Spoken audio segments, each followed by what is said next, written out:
વિદ્યુત ગ્રુપ દ્વારા ચાલતા આ વિડિયો શ્રેણીમાં હું બ્રિજેશ સાકળાચે આપ સૌનું હાર્દિક સ્વાગત કરું છું। આપણે અત્યારે 10મા ધોરણની અંદર ચેપ્ટર નંબર 12 નો અભ્યાસ કરતા હતા, એટલે કે આપણું ચેપ્ટરનું નામ હતું વિદ્યુત, કે જેની અંદર આપણે ડિટેલમાં ચર્ચા કરી કે ઇલેક્ટ્રોનનો પ્રવાહ કેવી રીતે વહે, કરંટ કોને કહેવાય, વોલ્ટેજ કોને કહેવાય, વિદ્યુત ઉર્જા શું છે, વિદ્યુત ઉર્જાનું ઉષ્મા ઉર્જામાં રૂપાંતર કેવી રીતે થાય, એનો આપણે ઉપયોગ શું કરીએ। ત્યારબાદ આપણે પાવર વિશે ચર્ચા કરી અને આપણે છેલ્લે આપણે જે ઘરની અંદર લાઇટ બિલ વાળા આવે છે, એટલે કે જે ભાઈ આવે, ઓફિસર આવે અને આપણને લાઇટ બિલ આપે છે, કેવી રીતે આપે, કઈ ગણતરી કરી અને આપણને લાઇટ બિલ આપણે એના વિશે પણ છેલ્લે આપણે ચર્ચા કરી। આ સિવાય આપણે અવરોધના શ્રેણી અને સમાંતર જોડાણ વિશે પણ ચર્ચા કરી। આજે આપણે હવે દાખલા ઉપર જશું, એટલે કે આપણી જે ચેપ્ટરની થિયરી છે એ પૂરી થઈ ગઈ છે, હવે આપણે દાખલા ઉપર જશું। તો અહીંયા દાખલા કરતા પહેલા આપણને ખબર છે કે દાખલામાં સૂત્ર આવે અને આવે છે, તો આપણે પહેલા સૂત્ર છે એ કેવી રીતે પાકા કરી શકશું, અને સૂત્ર તમારી સામે હોવા જોઈએ, તમારે 1 વાર 2 વાર 3 વાર 4 વાર લખી જ નાખવાના। સૂત્ર જેમ તમને યાદ રહેશે એમ તમને આ દાખલો વધારે સારી રીતે આવડશે આ ચેપ્ટરમાં। બીજું, આ ચેપ્ટરની અંદર દાખલા 3 માર્ક માટે અતિશય આઈએમપી છે, એટલે કે આ ચેપ્ટરમાંથી 3 માર્કનો દાખલો મોસ્ટ આઈએમપી પૂછાઈ શકે, એટલે કે કહેવાય ને કે બ્લુપ્રિન્ટ પ્રમાણે આપણે કહી શકીએ કે ક્વેશ્ચન કરતામાં અત્યાર સુધી દાખલા વધારે પૂછાયેલા છે। તો દાખલાની અંદર 3 માર્ક તમારે રોકડા મેળવવા હોય તો એના માટે તમને દાખલો પૂરેપૂરો સાચો ગણતા આવડવો જોઈએ। તો એના માટે આપણે સૌથી પહેલા સૂત્ર વિશે ચર્ચા કરીએ કે આપણે આ ચેપ્ટરની અંદર પર્ટિક્યુલર કેટલા સૂત્ર ભણી ગયા। તો કે સૌથી પહેલા આપણે સૂત્ર ભણી ગયા I બરાબર QT, એટલે કે Q/T, એકમ સમયમાં પસાર થતા વિદ્યુત ભારના ચોખ્ખા જથ્થાને આપણે શું કહીશું? વિદ્યુત પ્રવાહ। ત્યારબાદ આપણે એક સૂત્ર જોયું હતું Q બરાબર Ne, એટલે કે N એટલે ઇલેક્ટ્રોનની સંખ્યા અને E એટલે ઇલેક્ટ્રોન પરનો વીજભાર। એના ઉપરથી I નું બીજું સૂત્ર શું હતું? Ne/T, એટલે કે મેં બે રીતે સૂત્ર યાદ રખાવ્યા હતા, વિદ્યુત પ્રવાહનું સૂત્ર QT અને બીજું સૂત્ર NT। બેમાં T ક્યાં આવશે? છેદમાં। આપણે આવું યાદ રાખેલું છે, તો જે તમને ઓલરેડી ખબર જ છે। હવે આપણે આગળ ચર્ચા કરીએ ઓહમનો નિયમ। ઓહમના નિયમમાં આપણને સૂત્ર શું મળ્યું હતું? V બરાબર I/R, એટલે કે V બરાબર I/R। આના ઉપરથી તમને અલગ અલગ સૂત્ર, એટલે કે અલગ અલગ સૂત્ર તમારી રીતે બનાવતા આવડે, જેમ કે R ને સૂત્રનો કરતા બનાવો તો R નું સૂત્ર શું થાય? V/I, આવી રીતે। ત્યારબાદ ત્રીજું આપણે જોયું તો અવરોધકતાને લગતું સૂત્ર, એટલે કે R ρL ના છેદમાં A, જ્યાં અવરોધ છે એ લંબાઈના સમપ્રમાણમાં અને ક્ષેત્રફળના વ્યસ્ત પ્રમાણમાં જોવા મળે। જે આ ρ છે એને કહેવાય અવરોધકતા। એનો સૂત્રનો કરતા બનાવું તો એનું સૂત્ર શું થશે? આના ઉપરથી ρ નું સૂત્ર શું થશે? R/A/L। રેડી? આ એક ખાસ ધ્યાન રાખવાનું। પછી તો કે જો હું કોઈ પદાર્થની લંબાઈ n ગણી કરું, એટલે કે કોઈ પદાર્થ મારી પાસે આવો સળિયો છે એની લંબાઈ n ગણી કરું, ડબલ કરું ફોર એક્ઝામ્પલ, તો એનું ક્ષેત્રફળ કેવું થાય? A/n જેટલું, એટલે કે અડધું થઈ જાય। તો અહીંયા એના ઉપરથી આપણે મળતો નવો અવરોધ કેટલો હશે? તો કે મળતો નવો અવરોધ હશે n² × R, જે ઓલરેડી આપણે ક્વેશ્ચનમાં તારાયું હતું, સાબિત કર્યું હતું। આ એક સૂત્ર છે, તો જે તમને અત્યારના ફટાફટ દાખલા ગણવામાં મદદરૂપ થશે। આ સિવાય આપણે જોયું તો વિદ્યુત સ્થિતિમાનના તફાવતનું સૂત્ર, તો કે એકમ વિદ્યુત ભાર દીઠ કરવું પડતું કાર્ય, એટલે કે V/W/Q। ત્યારબાદ તો કે આપણે અવરોધના બે પ્રકારના જોડાણ જોઈએ, શ્રેણી જોડાણ અને સમાંતર જોડાણ। શ્રેણી જોડાણ કોને કહેવાય? તો કે જે અવરોધનો એક છેડો બીજા અવરોધના એક છેડા સાથે કનેક્ટેડ હોય એને આપણે કહીશું શ્રેણી જોડાણ। તો આ શ્રેણી જોડાણનું આપણે સૂત્ર શું મેળવ્યું હતું? તો કે બધા અવરોધનો સરવાળો। ત્યારે સમાંતર એટલે શું? તો કે બધા અવરોધના એક છેડા એક કોમન પોઈન્ટ એરે હોય અને બીજા બધા છેડા છે એક કોમન પોઈન્ટ એરે હોય, તેને આપણે કહીશું સમાંતર જોડાણ। સમાંતર જોડાણ છે એના આપણે સૂત્ર શું જોયું હતું? તો કે અવરોધના વ્યસ્તનો સરવાળો। આમાં તમને મેક્સિમમ અવરોધ મળશે, આમાં મિનિમમ અવરોધ મળશે, એટલે આપણે ઘરના જોડાણની અંદર, સ્કૂલના જોડાણની અંદર, ઓફિસના જોડાણની અંદર આપણે આનો ઉપયોગ કરતા હતા। ત્યારબાદ આપણે જોશી સમાન મૂલ્યના n જેટલા અવરોધ લેતા, એટલે કે હું એક જ સરખા મૂલ્યના n જેટલા અવરોધ લઉં તો એના માટે શ્રેણીનું સૂત્ર શું થાય? n × R, નર, અને સમાંતર માટેનું સૂત્ર શું થાય? R/n। ત્યારબાદ નવમું સૂત્ર, એટલે કે કોઈ પણ પદાર્થ પર કેટલી ઉર્જા આપશો તો એ કેટલું કાર્ય કરશે, અને તમે કોઈ શુદ્ધ અવરોધક પદાર્થ લ્યો તો એને આપેલી બધી ઉર્જાનું કેમાં રૂપાંતર કરે? ઉષ્મા ઉર્જામાં રૂપાંતર કરે। તો એના માટે H બરાબર શું થાય? I²RT। ત્યારબાદ 10મું સૂત્ર W બરાબર IVT, ઓકે, P બરાબર IV। આ બે સૂત્ર મેં તમને યાદ રાખ્યા હતા। આના પરથી તમે અલગ અલગ સૂત્ર તારવી શકો। આપણે બે સૂત્ર તારવ્યા હતા, યાદ કરો કે અહીંયા હું V બરાબર I/R મૂકું એટલે આપણને બીજું સૂત્ર મળે I²R, અને બીજું સૂત્ર V²/R। અને 1 કિલોવોટ અવર એટલે કેટલું થયું હતું કે 3.6 ગુણ્યા 10 ની 6 ઘાત જૂલ. તો આ થી આપણા અગત્યના સૂત્ર. હવે આના ઉપરથી આપણે અલગ અલગ દાખલા ગણવાની ટ્રાય કરશું. તો તમારો હવેનો ટાસ્ક, આપણા હવેના જેટલા પણ દાખલાનો લેક્ચર આવે બધામાં તમારે જે આ સૂત્ર છે એ સૂત્ર તો તમારે હોમવર્કમાં કરવાનું છે, હું કહું કે ન કહું. ફોર એક્ઝામ્પલ આના પછીના લેક્ચરમાં આપણે માની લો કે 4 દાખલા ગણીએ તો ત્યારે આ ઓલરેડી લખેલું હશે તો એ તમારે તમારી બુકમાં લખવાનું જ છે. કેના માટે? તમારા માટે. બે વાર તમારે લખી જ નાખવાનું, 2 જ વાર, બરોબર? વધારે નહીં, ઓછું નહીં, 2 વાર તમારે લખવાનું છે. જેમાં સૂત્ર તમને આવડશે એમ તમને વધારે સારી રીતે તમે કરી શકશો. આઈ રિપીટ, ફોર એક્ઝામ્પલ આપણે દાખલાના 4 લેક્ચર થાય તો 4 લેક્ચરમાં તમારે આ સૂત્ર લખવાના રહેશે. કેટલી વાર? 2 વાર. હું કહું કે ન કહું? ઓકે વિદ્યાર્થી મિત્રો, ચાલો હવે આપણે દાખલા ગણવાની શરૂઆત કરીએ.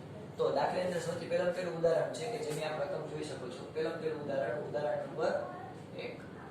જેની અંદર આપણને એવું કીધેલું છે કે કોઈ વિદ્યુત બલ્બના ફિલામેન્ટ તારમાંથી 0.5 એમ્પિયર વિદ્યુત પ્રવાહ, એટલે કે અહીંયા આપણને પ્રવાહ આપ્યો. કેટલો આપ્યો? 0.5 એમ્પિયર. તમને એકમ ઉપરથી ખબર પડી ગઈ, પણ આપણે કીધું છે વિદ્યુત પ્રવાહ આપ્યો છે. ઓકે, 10 મિનિટ સુધી વહે છે, એટલે અહીંયા આપણને સમય આપ્યો t. કેટલો આપ્યો? 10 મિનિટ. 10 મિનિટનો હું સેકન્ડમાં ફેરવું, કારણ કે આપણને ખબર છે કે સમય નિશાય એકમ, ઇન્ટરનેશનલ એકમ શું થશે? સેકન્ડ. તો આપણે સેકન્ડમાં ફેરવીએ તો 10 મિનિટ, 1 મિનિટમાં કેટલી સેકન્ડ હોય? 60. તો 10 ગુણ્યા 60 એટલે કેટલું થયું? તો કે 600 સેકન્ડ. આપણને ટાઈમ મળી ગયો. ત્યારબાદ તો પરિપથમાંથી પસાર થતો વિદ્યુતભાર, એટલે કે આપણે શું શોધવાનું છે? Q શોધવાનું છે. ઓકે, કેવી રીતે મળશે? સાવ ચંપુ જેવું જ છે. અહીંયા આપણને I આપ્યો, T આપ્યો. તો આમાં જોવું જોઈએ I અને T આપ્યા હોય Q મેળવવા માટે. તો કે પહેલું સૂત્ર છે, પહેલું અહીંયાથી આપણે આપણા ગણપતિ સ્થાપ્યા છે. તો I બરાબર Q/T. I બરાબર Q/T.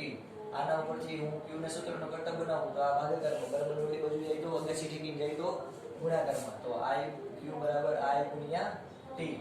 I ની કિંમત મૂકું. I ની કિંમત કેટલી છે? 1/2, એટલે કે આ અડધી લખી નાખો. T ની કિંમત કેટલી છે? 600 સેકન્ડ. બરોબર? તો આપણને જવાબ શું આવ્યો? તો કે આપણને જવાબ આવશે Q બરાબર 600/2 એટલે 300 કુલંબ. પાછળ એકમ લખવાનું ભૂલવાનું નહીં.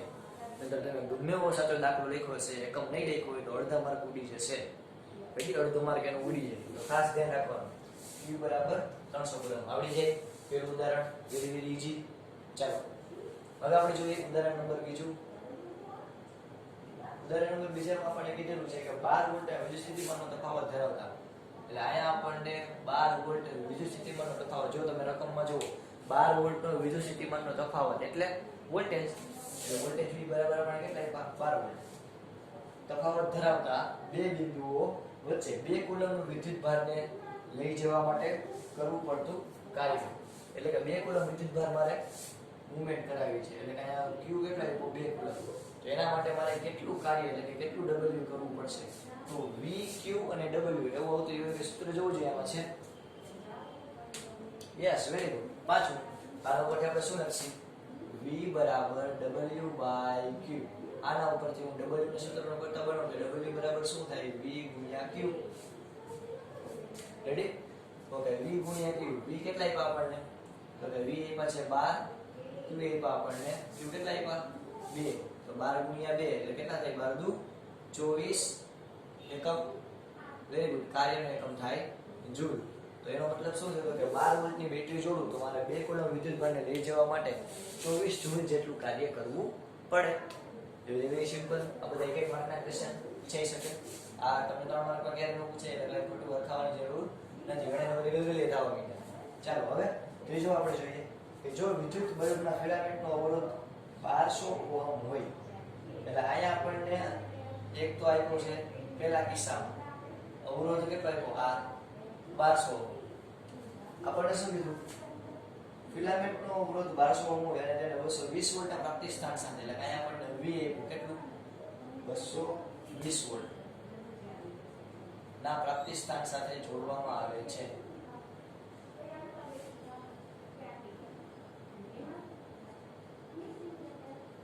વોલ્ટના પ્રાપ્તિ સ્થાન સાથે જોડવામાં આવે છે. તો બલ્બમાંથી વહેતો પ્રવાહ આપણે I શોધવાનો છે. આ પહેલો ક્વેશ્ચન હતો. 2 ક્વેશ્ચન આપ્યા, જુઓ તમે ત્યાંથી 2 ક્વેશ્ચન છે. તો આપણે પહેલો ક્વેશ્ચન ગોતવું હોય તો પહેલા તો શું કરશે? તો કે જો R આપ્યો V આપ્યો I શોધવાનું એવું એક સૂત્ર છે R V આપ્યો હોય અને I શોધી શકો ઓહમનો નિયમ V બરાબર અયર આપણે કિંમત મૂકી V બરાબર અયર એમાં હું I સૂત્રનો કરતા બનાવું તો I બરાબર શું થાય V R વોલ્ટેજ કેટલા છે 220 અવરોધ કેટલો છે 1200 મીંડી કેન્સલ 11 દુ 22 અને sin દુ 120 આપણને એપ્રોક્સિમેટલી જવાબ કેટલો મળશે તો જવાબ મળશે 0.18 એમ્પિયર આપણને પ્રવાહ મળી ગયો કે 1200 ઓહ્મ અવરોધ ધરાવતો ફિલામેન્ટ બલ્બ હોય એમાં 220 વોલ્ટ એપ્લાય કરો તેનો અવરોધ સોરી એમાંથી પસાર થતો પ્રવાહ કેટલો હશે 0.18 એમ્પિયર ત્યારબાદ આપણે જોશી બીજું ક્વેશ્ચન બીજા ક્વેશ્ચનમાં આપણને શું કીધું તો કે આપણને કીધું કે વિદ્યુત હીટરની હવે વિદ્યુત હીટરની આપણે વાત કરીએ વિદ્યુત હીટરની કોઇલનો અવરોધ 100 ઓહમ છે એટલે કે અહીંયા R બરાબર આપણને આપ્યા છે 100 ઓહમ અને તેને 220 વોલ્ટના પ્રતિસ્થાન સાથે જોડતા એટલે કે આમાં પણ આપણે વોલ્ટેજ કેટલા આપ્યા છે 220 વોલ્ટના પ્રતિસ્થાન સાથે જોડતા પસાર થતો પ્રવાહ આપણે શોધવાનો છે તો આપણા ઓહમના નિયમ મુજબ V બરાબર અયર એના ઉપરથી I બરાબર V/R વોલ્ટેજ કેટલા છે 220 અવરોધ કેટલો છે 100 મીંડી કેન્સલ 22 ના છેદમાં 10 એટલે કે 2.2 એમ્પિયર તેનો મતલબ શું થયો તો કે હીટરમાંથી કેટલો પ્રવાહ પસાર થતો હશે તો કે 2.2 એમ્પિયર જેટલો પ્રવાહ પસાર થતો હશે ઓકે વિદ્યાર્થી મિત્રો તો ધીસ ઇઝ 3 ઉદાહરણ થઈ ગયા ફટાફટ જોયું કાઈ નથી આમાં ચાલો ફટાફટ બધા લખી લો 2 મિનિટનો ટાઈમ આપું છું આ બધી વસ્તુ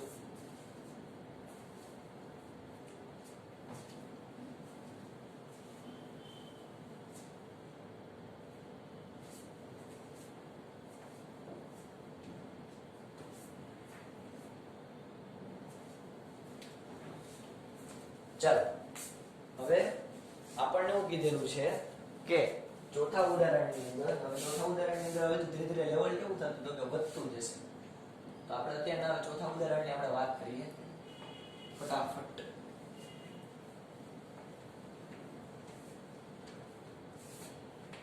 તો આપણું જે ચોથું ઉદાહરણ છે એમાં પણ કીધું કે વિદ્યુત હીટર પ્રાપ્તિ સ્થાનમાંથી જ્યારે 4 એમ્પિયર વિદ્યુત પ્રવાહ એટલે આ આપણું ઉદાહરણ નંબર 4 એમાં જે વિદ્યુત હીટર છે એ કેટલા તો કે I બરાબર 4 એમ્પિયર વિદ્યુત પ્રવાહ ખેંચે છે ત્યારે તેના બે છેડા વચ્ચે વિદ્યુત સ્થિતિમાનનો તફાવત આપણને કેટલો આપ્યો 60 એટલે કે ત્યારે આપણને વોલ્ટેજ V આપ્યા 60 વોલ્ટ તો વિદ્યુત સ્થિતિમાનનો તફાવત 120 કરવામાં આવે એટલે કે અહીંયા આને હું I1 કીધું અને V1 કીધું હવે આપણે કીધું કે V2 એટલે કે આ નવા વોલ્ટેજ 120 કરવામાં આવે તો પ્રવાહ I2 આપણને કેટલો મળે આટલું સિમ્પલ થયું એટલે આપણને જો પહેલા કિસ્સાનો પ્રવાહ આપ્યો કે પહેલા ભાઈ હીટરને આપણે 60 વોલ્ટ આપ્યા ને તો એ 4 એમ્પિયર વિદ્યુત પ્રવાહ પસાર કરતું હતું હવે એ જ હીટરને હું 120 વોલ્ટ આપું એટલે કે ડબલ વોલ્ટેજ આપું તો એનો પ્રવાહમાં શું ફેરફાર થાય સિમ્પલ યાર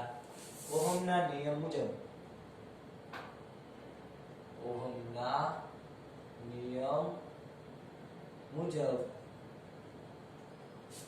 શું હતું V બરાબર અયર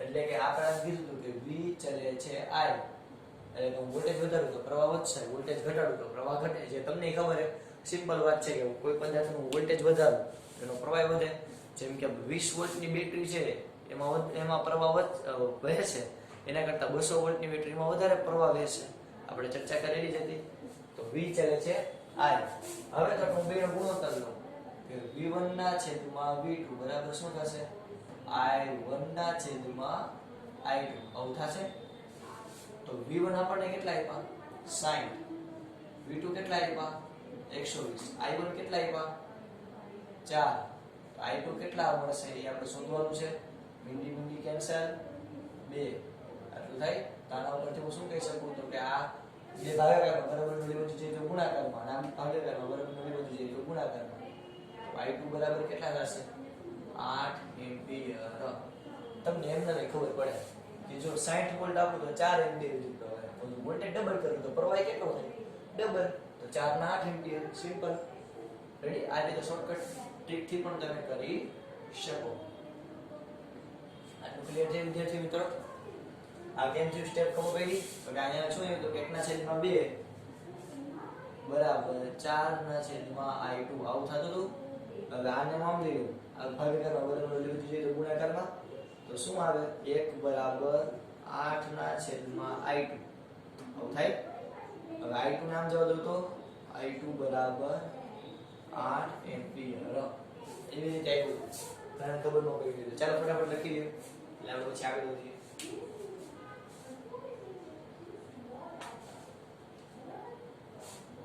ચાલો હવે છે ને મસ્તીને આપણને ઉદાહરણ આપ્યું છે. મસ્તીનું ઉદાહરણ આપણને ઉદાહરણમાં એવું કીધેલું છે કે ચાલો ઉદાહરણ નંબર 5 ની અંદર આપણને લંબાઈ આપી છે 1 મીટર, તાપમાન આપ્યું છે કોઈ તારનું એ છે 20 સેલ્સિયસ, એટલે કે આપણને કોઈ આવો તાર આપેલો છે તો જે તાર છે એની આપણને લંબાઈ આપેલી છે 1 મીટર, એ તારનું તાપમાન છે 20 સેલ્સિયસ, એનો અવરોધ છે 26 ઓહ્મ અને એનો વ્યાસ એટલે કે આ જે આખો ભાગ છે વ્યાસ એ કેટલા આપણને 0.3 mm. ચાલો આપણે આની ચર્ચા કરીએ એના માટે સૌથી પહેલા આપણને અવરોધકતા શોધવાનું કીધું. તો સિમ્પલ અવરોધકતાનું સૂત્ર શું છે તો કે જો તમે જોઈ શકો છો આમાં કે અવરોધકતા ρ એટલે શું થાય r ગુણ્યા a ના છેદમાં l. ઓકે અવરોધકતા બરાબર r એટલે અવરોધ કેટલું થાય 26 ઓહ્મ. ક્ષેત્રફળ એટલે તો કે ક્ષેત્રફળ એટલે આપણે લખીએ તેના a છેદમાં લંબાઈ આપણને આપી 1 તો અવરોધકતા બરાબર શું થયું 26 ગુણ્યા a એટલે ક્ષેત્રફળ. તો હવે ક્ષેત્રફળ કેવી રીતે મેળવવું તો કે જો ક્ષેત્રફળ પહેલા તો તારનું ક્ષેત્રફળ આપણે ગોતીએ તો કે તારનું ક્ષેત્રફળ a બરાબર શું થાય પાઈ r². સિમ્પલ વર્તુળ જે આખો ભાગ હશે આખો જે વર્તુળ ભાગ હોય ફોર એક્ઝામ્પલ જો આ તાર હોય તો તારનો આપણો ભાગ વર્તુળ હશે તો વર્તુળના કહેવાય ને તારનું ક્ષેત્રફળ શું થશે તો કે પાઈ r². હવે તો કે આપણને r એટલે કે ત્રિજ્યા નથી આપી આપણને વ્યાસ આપ્યો. હું આને જો ઝૂમ કરું તો આખો ગોળ થાય. હવે આપણને આટલું r આટલું r એટલે કે બે ત્રિજ્યા ભેગી થઈ અને વ્યાસ બનાવે એટલે કે વ્યાસનું સૂત્ર આપ જાણો છો 2r. એના ઉપરથી હું r ના સૂત્રનો કરતા બનવું તો r બરાબર શું થાય d/2 એટલે કે ત્રિજ્યા કેટલી હોય તો કે વ્યાસ કરતા અડધી એટલે આપ જાણો છો. તો અહીંયા હું આપણને વ્યાસ આપેલો હોવાથી હું r ની જગ્યાએ d/2 મૂકું તો આપણું સૂત્ર શું થશે a બરાબર પાઈ d/2 નો સ્ક્વેર એવું થશે. ચાલો હવે આપણે આમાં કિંમત મૂકી સાદુરૂપ આપીએ તો પાઈ ગુણ્યા d²/4 એટલે કે 22/7 ગુણ્યા d² એટલે કેટલો આપ્યો આપણને 0.3 mm એના છેદમાં 4. તો કે 0.3 mm છે એને આપણે કેવા કન્વર્ટ કરવું પડે મીટરમાં. શું કામ તો કે ખાસ યાદ રાખવાનું તમને કોઈ પણ દાખલા આપ્યા હોય એમાં જ્યારે દળ આપ્યું હોય ને તેને હંમેશા કિલોગ્રામમાં ફેરવવું પડે. ફોર એક્ઝામ્પલ તમને કોઈ દાખલામાં કીધું કે કોઈ બોલ છે કે જેનું વજન 50 ગ્રામ છે તો તમારે એની ગણતરી કરતી વખતે એને ગ્રામના પેલા કેમાં ફેરવવું પડે કિલોગ્રામમાં. આપ જાણો છો ગ્રામ ને કિલોગ્રામ વચ્ચે શું ફેર છે તો કે 1 કિલોગ્રામ એટલે 1000 ગ્રામ જે તમને ખબર જ છે. તો તમારે પહેલા આ રિલેશનનો ઉપયોગ કરીને તમારે પહેલા ગ્રામને કેમાં કન્વર્ટ કરવો પડે કિલોગ્રામ. એટલે કે દળ તમને જ્યારે તમે કોઈ દાખલામાં માપો તો એને હંમેશા એના SI એટલે કે સ્ટાન્ડર્ડ ઇન્ટરનેશનલ એકમમાં જ ફેરવવું પડે પછી તમે દાખલો કરો. હવે તમને જ્યારે સમય આપે તો એ હંમેશા તમારે સેકન્ડમાં જ માપવાનો. કેમાં સેકન્ડમાં જ, કારણ કે સમયનો SI એકમ છે સેકન્ડ. તમને ક્યારેક કલાકમાં આપે કે કોઈ પદાર્થમાંથી 4 કલાકનો કેટલો વિદ્યુત પ્રવાહ તો તમારે 4 કલાકને પહેલા કેમાં કન્વર્ટ કરવું પડે સેકન્ડમાં.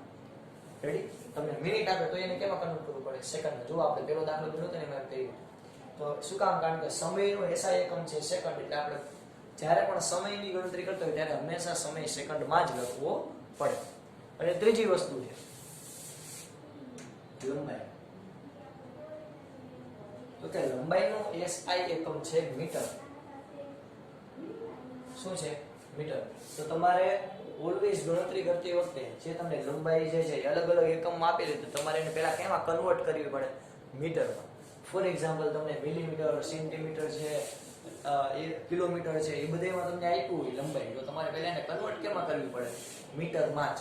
તો અહીંયા આપણા દાખલામાં જો આપણને આ mm એટલે કે મિલીમીટરમાં લંબાઈ આપી, તમારે એને કેમાં પહેલા કન્વર્ટ કરવી પડશે? મીટરમાં.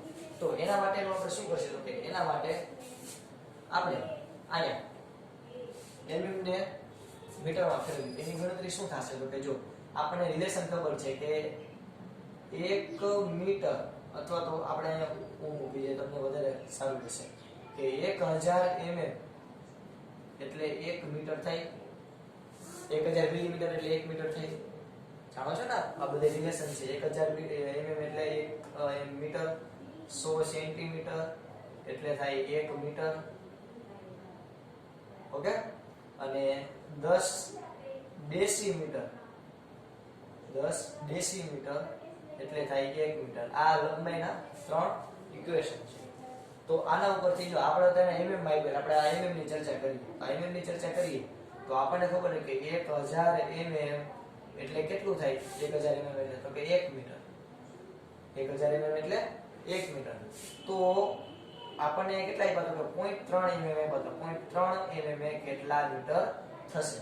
તો અહીંયા આપણને વ્યાસ શું મળશે? તો કે 0.3 ના છેદમાં 1000. હવે આ 1000 એટલે 10 ની 3 ઘાત, એ છેદમાં પ્લસ છે, ઉપર આવે તો કેવી થઈ જાય? માઈનસ. એટલે આપણે શું લખશી? 0.3 ગુણ્યા 10 ની માઈનસ 3 ઘાત. હવે 0.3 ગુણ્યા 10 ની માઈનસ 3 ઘાત છે એ અમારે ખાલી 3 લખવો હોય તો હું શું કરીશ? જો અહીંયા આપણને આપ્યું કે 0.3 ગુણ્યા 10 ની માઈનસ 3 ઘાત. મારે ખાલી 3 લખવું હોય, 3 ગુણ્યા 10 ની 3 જેટલી ઘાત હોય, મારે ખાલી અહીંયા 3 કરવું હોય તો હું શું કરીશ? તો કે મારે આ પોઈન્ટ દૂર કરવો પડશે. એટલે કે પોઈન્ટ એટલે તો કે આમ છેદમાં 10 હશે કે નહીં હોય? તો જો સિમ્પલ, તમને કાંઈ ખબર ન પડે તો શું કરવાનું? તો કે 0.3 એટલે શું થયું? છેદમાં 10. તો આ 10 ની 1 ઘાત છે એ છેદમાં છે, બરાબર, ઉપર આવે તો -3. તો શું થઈ ગયું? 3 ગુણ્યા 10 ની માઈનસ 4 ઘાત મીટર. હવે જે કન્વર્ટ કરતા સિમ્પલ. તો અહીંયા આપણને વ્યાસ શું મળ્યો મીટરમાં? 3 ગુણ્યા 10 ની માઈનસ 4 ઘાત. બધા પેલા ફટાફટ આ લખી લ્યો. ચાલો ફટાફટ.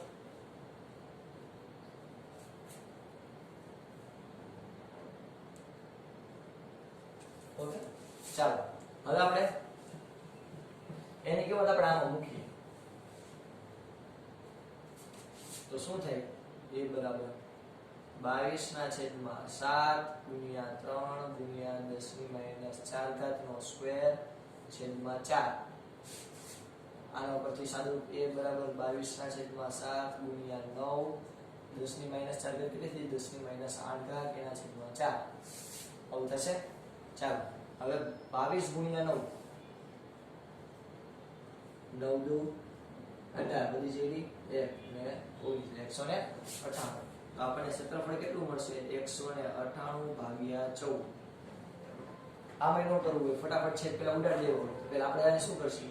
તો કે 11 દુ 22 અને 2 2 4. તો અહીંયા ડાયરેક્ટ આપણને મળશે એ એટલે તો કે 11 ગુણ્યા 9 એટલે કે 99 ના છેદમાં 14 ગુણ્યા 10 ની માઈનસ 8 ઘાત મીટર સ્ક્વેર. એકમ લખવાનો ભૂલવાનો નહીં. તો 99 અને છેદમાં 14 છે. ઓકે, આ એમનો રાખી આપણને આ ક્ષેત્રફળ મળ્યું. આ ક્ષેત્રફળની કિંમત હું ક્યાં મૂકીશ? આપણા ઇક્વેશનમાં. આપણે ઇક્વેશનમાં મૂકી તો શું થાય? જો ρ બરાબર 26 ગુણ્યા a એટલે 99 ના છેદમાં 14 ગુણ્યા 10 ની માઈનસ 8 ઘાત. આવું હતું. ચાલો હવે અહીંયા તો 2 પેલા ઉડી જશે. 13 દુ 26 અને 7 દુ 14. તો ρ બરાબર શું થશે? 13 ગુણ્યા 99 ના છેદમાં 7 ગુણ્યા 10 ની માઈનસ 8 ઘાત. ચાલો ટ્રાય કરીએ આપણે ફટાફટ. આ બધું લખી નાખ્યું. ચાલો આપણે બધું લખી લ્યો. ક્ષેત્રફળની ગણતરી લખી લ્યો એટલે આપણે પછી આ શબ્દ આપી શકીએ. ચાલો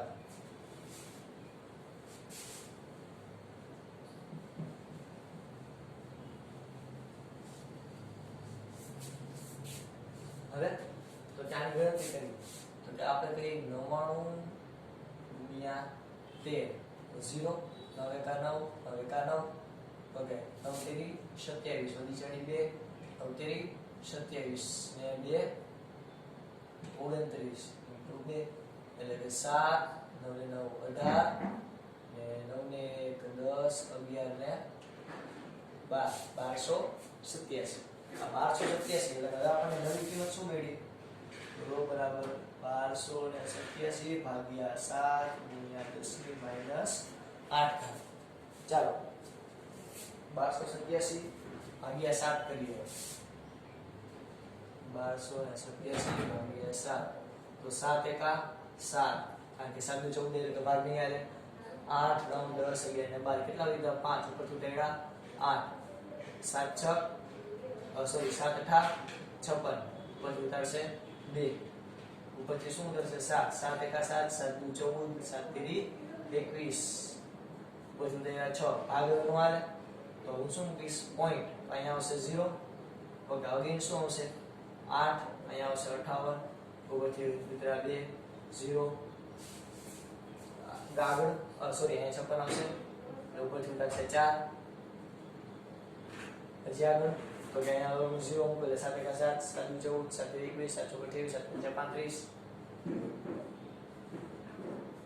5 0 એટલે કન્ટિન્યુ પ્રોસેસ કેવી રહેશે ચાલુ રહેશે તો અહીંયા આપણને શું મળ્યું તો કે અહીંયા આપણને કિંમત મળી રો બરાબર આવી આ ભાગાકાર કર્યો તો આપણને શું મળ્યું 183.85 ગુણ્યા 10 ની માઈનસ 8 ઘાત ઓહમ પ્રતિ મીટર હવે તો કે જો મારે અહીંયા કરવું અહીંયા મારે 1 પોઈન્ટ સમથિંગ લખવું તો હું શું કરીશ 1 પોઈન્ટ સમથિંગ લખવું તો હું શું કરીશ તો કે મારે જો છેદમાં 100 વડે ભાગી લઉં આ આખા પદને હું છેદમાં 100 વડે ભાગું તો આ પોઈન્ટ અહીંયાથી એક બિંદુ અને એક બિંદુ આમાં આવી જાય કે ન આવી જાય બરાબર તો આના માટે શું કરીશ તો આખા પદને હું 100 વડે ગુણું આખા પદને હું શું કરું 100 વડે ગુણું અને 100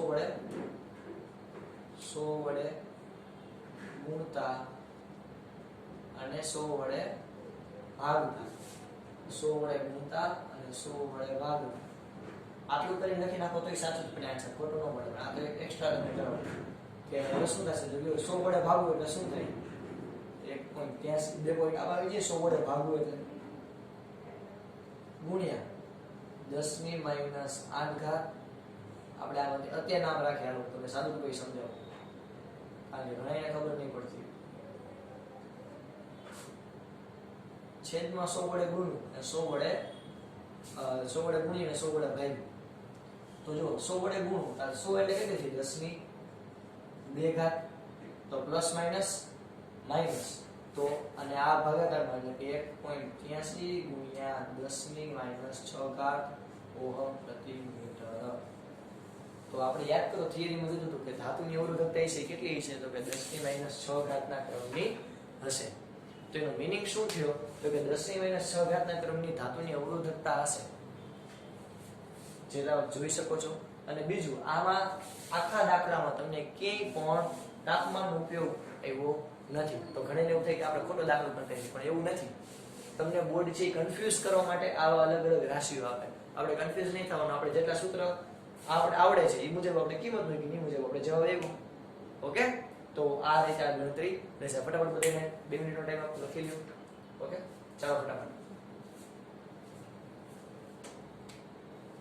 આજના આટલા બધા આપણા જે દાખલા છે એ બધા દાખલા તમારે તમારી પાકી બુકમાં એકવાર પછી મોઢે એકવાર ગણવાના અને પછી રફ બુકમાં તમારે એકવાર લખવાના ટોટલ તમારે 2 વાર લખવાના છે એકવાર પાકી બુકમાં અને પછી એમાં જે તૈયારી કરીને એકવાર મોઢે લખવાના છે રફ બુકમાં બરોબર અને આ સૂત્ર તો જેટલા પણ આપણે દાખલા લેક્ચર આ બધામાં તમારે 2 વાર લખવાના છે ઓકે વિદ્યાર્થી મિત્રો આપણે અહીં સુધી રાખીએ છીએ જય ભારત જય હિન્દ ચાલો ફટાફટ લખી દો